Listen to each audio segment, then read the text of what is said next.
So if you're still learning to read the Qur-An, you're definitely going to see one of these 12 symbols while reading. And today we're going to talk about what these symbols mean and how we can deal with them while reading. We're going to start with the first one. And it's a symbol that looks like meme. And it means you must stop while reading. Otherwise, the meaning of the ayah or the verse will change. So in this example, you should stop at the symbol by reading إنما يستجيب الذين يسمعون والموتى يبعثهم الله ثم إليه يرجعون. So we have to stop at the symbol of meme. Next is the symbol of la, and it is the exact opposite, which means you can't stop. Like in this example. ما أنفقوا منا ولا أذى لهم أجرهم عند ربهم. So you can't stop here, and especially you can't start reading from after the sign. The three-dotted symbol means you can't stop at either of them, but you have to stop at one and not the other. So in the second ayah of Surah Al-Baqarah, you are allowed to stop at the first one by reading ذَلِكَ الْكِتَابُ لَا رَيْبَ فِيهِ هُدًى لِلْمُتَّقِينَ, or by stopping at the second one by reading ذَلِكَ الْكِتَابُ لَا رَيْبَ فِيهِ هُدًى لِلْمُتَّقِينَ. Next is the symbol that looks like the word sil, and it means you better keep going. We could basically compare it to 70% go, 30% don't go, and it means that it is better to keep reading. Like in the example, كَلَّا لَيُنبَذَنَّ فِي الْحُطَمَةِ. Next is the symbol of qil, which is the exact opposite of sil, and it means it is better to stop. So 70-30% to stop or to go. Like the example, وَأَيَّدْنَاهُ بِرُوحِ الْقُدُسِ أَفَكُلَّمَا جَاءَكُمْ رَسُولٌ. So it is better to stop at the sign.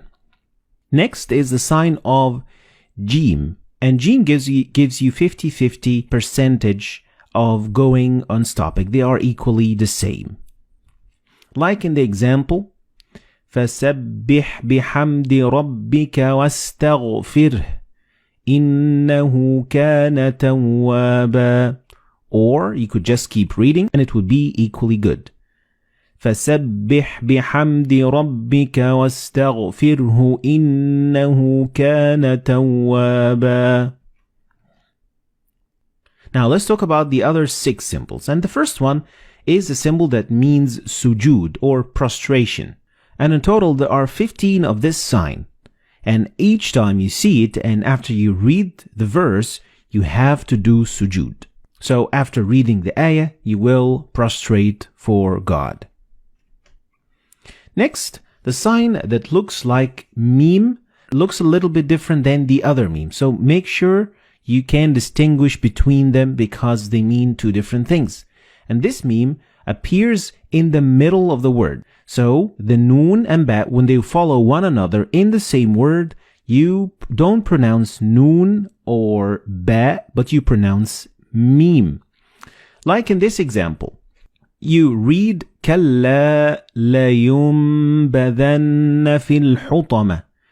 So the noon and ba, they will be assimilated together and you will pronounce them as meme.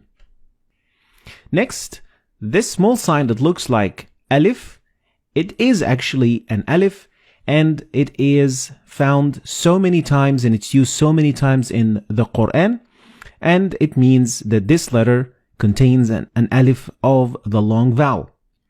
So you would read ثم استوى إلى السماء فسواهن سبع سماوات.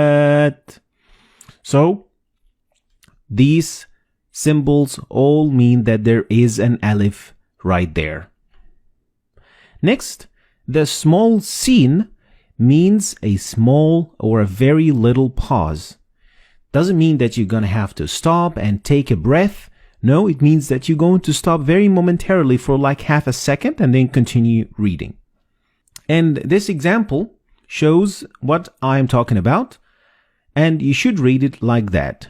كَلَّا بَلْ رَانَ عَلَى قُلُوبِهِمْ مَا كَانُوا يَكْسِبُونَ. So it is a very short pause. Next is the sign of mad. And it is a very common sign in the Qur-An. And it means that you need to extend the pronunciation of alif to a little bit longer than usual. The last sign that we're going to talk about today is the sign of the end of the quarter of the chapter, or juz. The juz is divided into 8 quarters, and at the end of each quarter, you are going to see this sign. It doesn't involve any change in pronunciation, and it doesn't affect anything of what you say whatsoever. So it is just for the division of the Qur'an. So these were the 12 signs that you are going to see in the Qur'an. And here I'm going to give a quick summary of what these signs mean. Try to remember them. And of course, the best way to learn them is by reading a lot of Qur'an, because practice makes perfect. So this, ladies and gentlemen, is going to be the end of today's lesson. I hope you've learned anything new today. If you did, like and share the video for other people to learn from it. And I'll see you next lesson.